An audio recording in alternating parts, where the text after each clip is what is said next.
Lok Sabha vote শেষে তৃতীয়বারের জন্য প্রধানমন্ত্রী নির্বাচিত হয়েছেন নরেন্দ্র মোদী। রেকর্ড স্পর্শ করেছেন প্রধানমন্ত্রী হিসাবে নরেন্দ্র মোদী। এনডিএ জোট সরকার একক সংখ্যাগরিষ্ঠতা নিয়ে সরকার গঠন করেছে। তার মধ্যেই ঘাড়ের উপর নিঃশ্বাস ফেলছে ইন্ডিয়া জোট, কারণ ইন্ডিয়া জোট 234টি আসন পেয়ে এবার যথেষ্ট শক্তিশালী। তার মধ্যেই বিজেপি একক সংখ্যাগরিষ্ঠতা পায়নি, কারণ বিজেপি থেমে গেছে 240টি আসনে।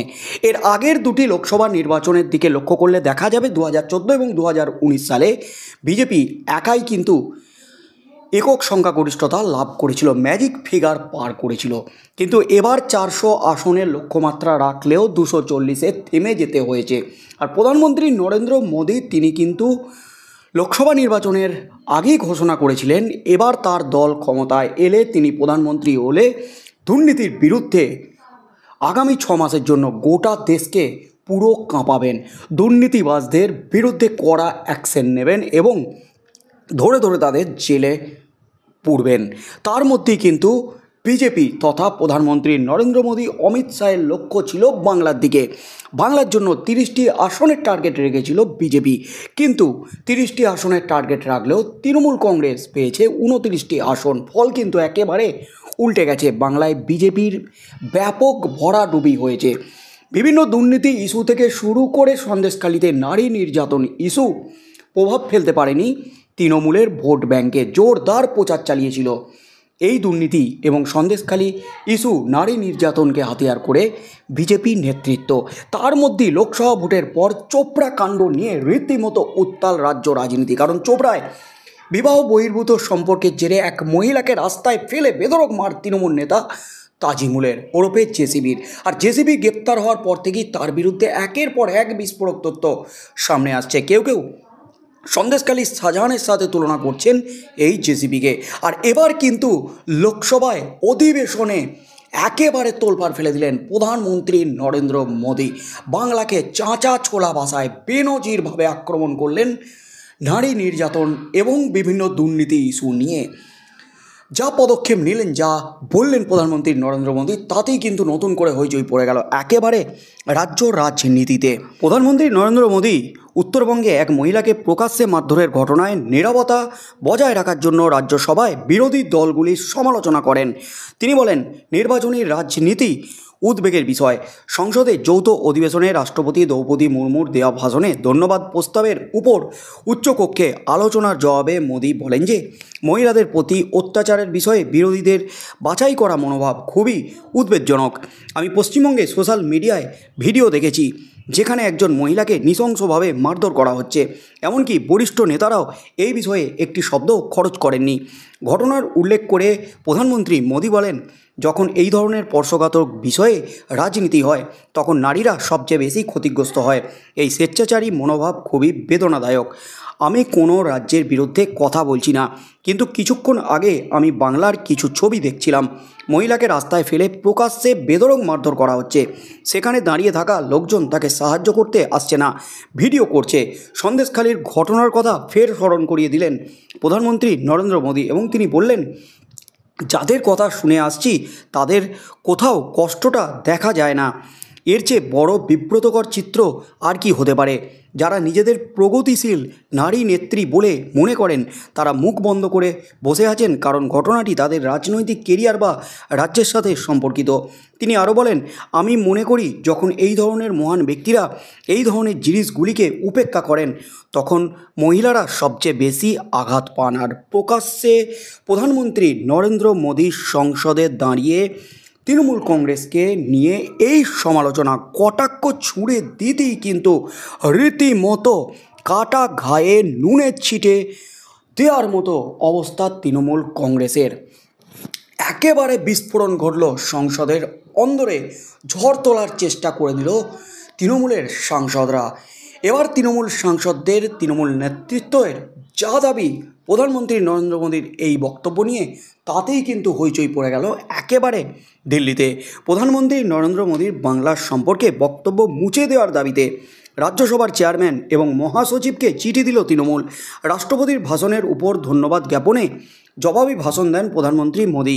ঘণ্টাখানেকের বক্তব্যে চোপড়ার ঘটনার প্রবল নিন্দা করেন তিনি। তৃণমূল সাংসদ সাগরিকা ঘোষের বক্তব্য, চোপড়ার ঘটনা নিয়ে কড়া পদক্ষেপ করেছে রাজ্য সরকার এবং তৃণমূল।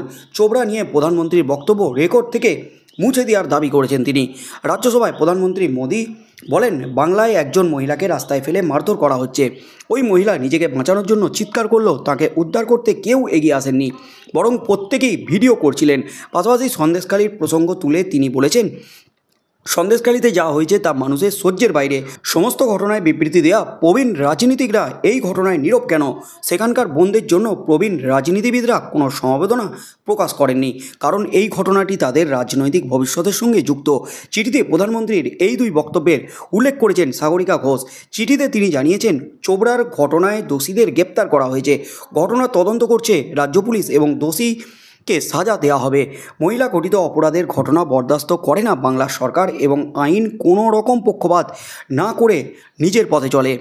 এই ধরনের ঘটনার দলগতভাবেও পদক্ষেপ করা হয়েছে।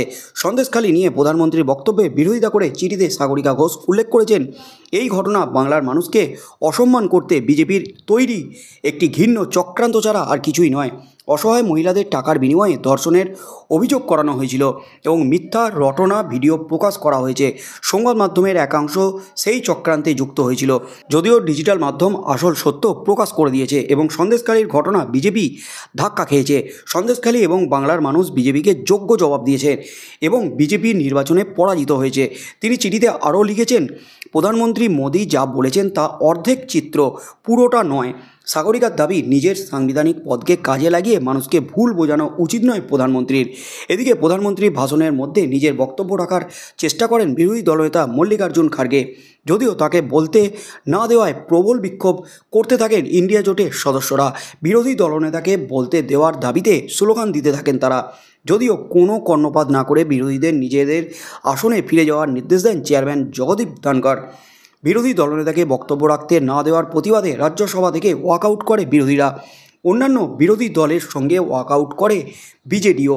বাইরে সাংবাদিকদের মল্লিকার্জুন খার্গে বলেন, প্রধানমন্ত্রী জবাবি ভাষণে মিথ্যা বলেছিলেন, সেই কারণেই আমরা ওয়াকআউট করেছি। তাঁর স্বভাবই হলো মিথ্যা বলা, সত্যের বিরুদ্ধে বলা। আমি তাকে শুধু বলেছি যে তিনি সংবিধান তৈরি করেননি এবং সংবিধান বিরোধী। আমি স্পষ্ট করে দিতে চেয়েছিলাম যে 1950 সালে সম্পাদকীয়তে আরএসএস লিখেছিল যে সংবিধানের খারাপ দিক হলো সেখানে ভারতীয় ইতিহাসের কিছু নেই। তারা সংবিধানের বিরোধিতা করেছিল। আম্বেদকর নেহেরুর কুশপুত্তলিকা পুড়িয়েছিল সংঘ। তৃণমূল সাংসদ সাগরিকা ঘোষ বলেন, বারবার বিতর্কে বক্তব্য রাখতে চেয়েছিলেন বিরোধী দলনেতা, যদিও তাকে বলতে দেওয়া হয়নি। এটা সংবিধান সংসদীয় প্রথার অপমান, সেই কারণেই আমরা ওয়াকআউট করেছি। দলের রাজ্যসভার নেতা ডেরেক ওব্রায়েন বলেন, হেরে ভূত হয়ে গিয়েছেন প্রধানমন্ত্রী, আর এখন সংসদে দাঁড়িয়ে বড় বড় ভাষণ দিচ্ছেন তিনি।